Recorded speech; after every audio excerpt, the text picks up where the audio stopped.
Hey, it's Pastor. Hey, I'm building up from that ground up. They say I'm down, but I ain't down much. Yeah, I lost it, but I ain't never lost my touch. I cut off some people so I can't adjust. I double my money to knock out that rush. It's funny how niggas try to throw you under the bus. Some of these niggas have to pay the way. Hey, it be icy on the forecast. I just spent a whole stack. What's good, YouTube, man? You already know who this man. It's your neighborhood pastor. Back on the scene. Cooling on them. Hey, look, man.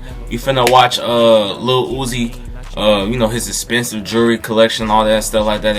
The dude finna talk about the stuff that he bought on all his expensive stuff. So go ahead and click that like, subscribe button, leave feedback, all that good stuff, man. We on the road to 2,000 subscribers, man.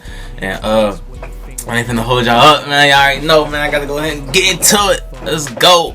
What's up, GQ? This is Trax, and today we're going to be breaking down the biggest pieces in Lil Uzi Vert's jewelry collection.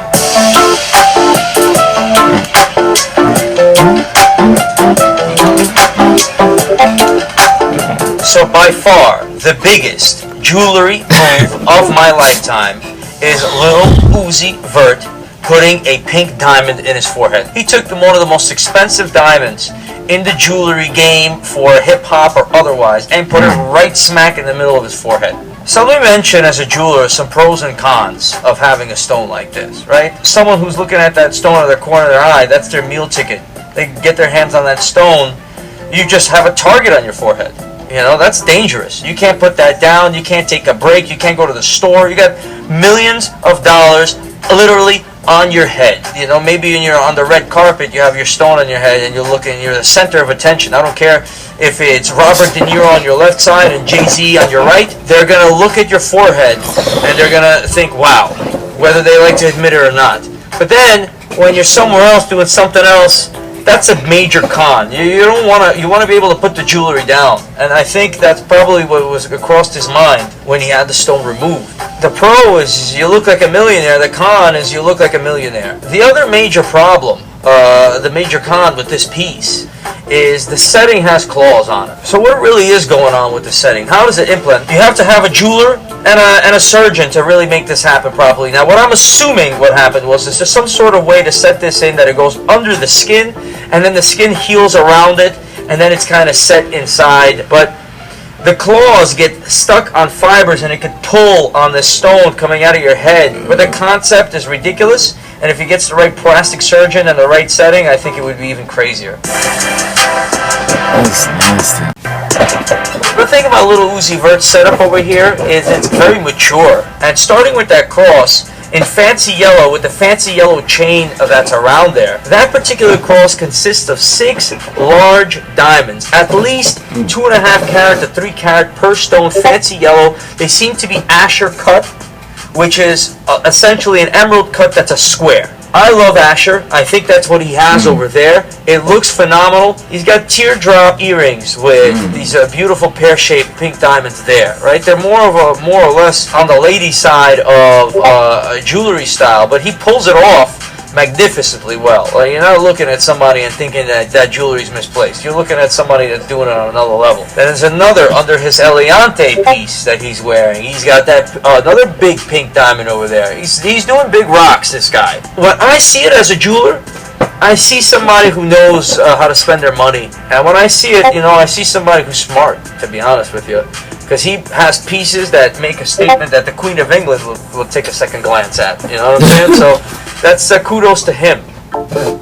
So here you have a little bit of the classic hip-hop style with the 2 rings, you know, fully iced and so on and so forth. The pave, smaller stones, slightly larger stones, a beautiful platinum Rolex on the wrist, but then on the other wrist he goes back to the elite jewelry style. Fancy, intense yellow diamonds in a variety of different settings. I think literally can live off his jewelry. Now, what Lil Uzi Vert should know about fancy, intense yellow diamonds, or what anybody should know about fancy, intense yellow diamonds, is they're hard to price. Because you could get them cheaper, you could find them this way. It's not H color, G color, I color, D color. It's fancy yellow, fancy, intense yellow. So it gives the opportunity for a jeweler to make more money. Is that what Eliante did? I doubt it. I doubt that he would want to play with a guy like Lil Uzi Vert. But this is a lot of money to put into diamonds, and you definitely want to get the right value out of these pieces. I doubt that little Uzi is overlooking any aspect like that, but his jewelry collection really speaks to who he is. He's a complete, unique individual. He's a serious guy. So here, little Uzi's got the classic setup. You know, Cubans, big iced out pieces with 3-pointer, 4-pointer, VS stones covering gold. But then on the other hand, he has a cross there with roses. This is a beautiful cross. It's a custom piece. Anybody would love to have a piece like that. And it's almost like a rosary with big rose gold beads. And when you're doing that, you don't have to ice out every bead. You could let them rock. Out of all those pieces, sure. You could be, you know, desperate for attention, some might say, with a fully iced out Cubans and so on and so forth. But not with that rosary. You're an artist, and he is. He's proven that with every piece of jewelry he does.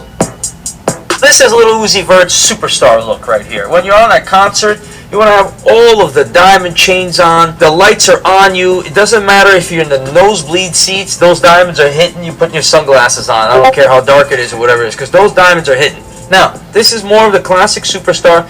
He's got the Marilyn Manson piece, which he's paying homage to an artist. It's definitely fly.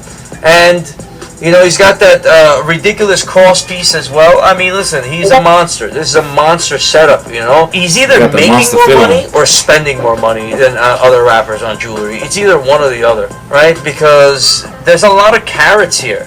But here's a closer look at this beautiful spike chain. Very nice craftsmanship. Beautiful links. It's very difficult to ice out links all the way around. Because where are you going to cut the chain? Where are you going to assemble it? It's a headache because you can't just flip links around, put a diamond in.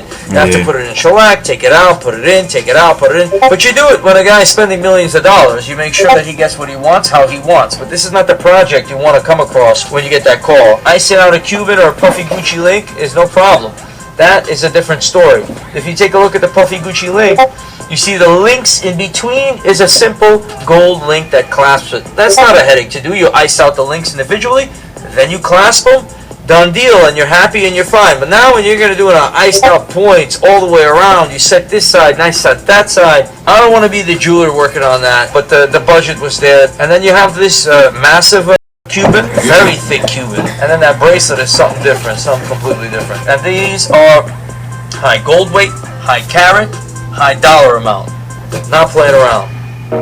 So for his 25th birthday, little Uzi Vert, another iconic look. Pink diamonds in the ears, dripping down. Iced out Cuban, rosary, fully iced out pieces, a ridiculous ring right there. His setup over here is iconic with the fashion, right? The jacket and the rhinestones kind of blends in to the ice on the neck and the infinity link and the pointers. He has so many different looks, it's kind of crazy to be able to quantify that. But these fully iced out disc-like round pieces that he's wearing, the smaller one is nothing crazy, excluding the chain, $40,000, $50,000. The larger one, $60,000, $70,000 around there. The chains, $40,000, $50,000 on those. And those are prices, you know, listen, if one guy's buying one chain for $40,000, that's cool. But if you're spending $500,000, $1 million, you should deserve a little bit of a discount. I'm trying to, you know, paint that picture when you're spending that type of money on that piece. Because come on, a guy's going to give you $1 million. How much do you spend on material? You spend $500,000 on the materials, on the golden diamonds, and take $500,000, put it in your pocket? Is that fair, little Uzi Vert? I don't know. I wouldn't do that personally. And I know that Eliante is doing that because these guys are coming back to him. That's a jewel that you need. So, how you doing? What you doing? Talking about some jewelry. Okay, that's new. See you later. So here, little Uzi Vert, I mean, he's got a lot of different jewelry looks. I mean, he keeps surprising me. One thing he did here is he has an upside down baguette cross. It's not the most expensive cross in the world, but he had it modified to be upside down. It screams that punk mixed with hip hop look. Sick piece, not very expensive, attainable, but the chain that it's on, not too cheap. All right, that's a serious chain, more pointers. Cubans on the YSLs are amazing as well. You could say at least $40,000 a pop for those. And the two YSLs, one is indented, one is embossed. So they kind of have like this mirror version, so to speak, of one another. That's something that I noticed on that piece that I think is pretty cool because they're the same piece, yet they're kind of the opposite. Very nice setup on stage, rocking out, punk, hip hop mixed together, fully iced, hundreds of thousands of dollars, rolling on the wrist, and then there's something on the choker there that has that script font. That is, you know, just another touch for a superstar to have.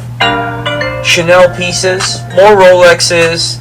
For him on stage, this was obviously an outfit change that he put on, something different, something subtle. Things like this, you know, locks and things like, it's things that you could do or you would see somebody making in high school, right? You know, like the punk kid. And then, you know, it becomes high fashion when you recreate it in gold, diamonds, especially when Chanel is doing it. The Rolex is a classic Rolex. It looks like a date just that's fully iced, but the Chanel piece is classic Little Uzi Vert. Classic superstar jewelry again, right? Puffy Gucci link, fully iced. The rappers love that. Got a classic fully iced piece on it. That's not his most ridiculous iconic look, but he's got them all. He's got the classic superstar. He's got some feminine, the Chanel with pink diamonds, big pointers. And then, you know, Little Uzi Vert, he doesn't stop, this guy. He'll ice out a chain for his wallet, a chain for his belt. His mind is completely out of the box. He's never been in a box for more than 10 seconds when it comes to jewelry.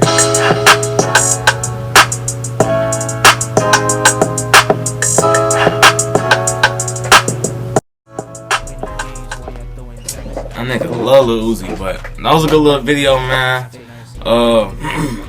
I like Lil Uzi jewelry collection, man. Low key tough. I ain't gonna count. The thing kind of tough. I didn't know he had that much jewelry now. Well, I kind of did, but I didn't know it was like that though. Like I gotta look more into his. And you know this, man.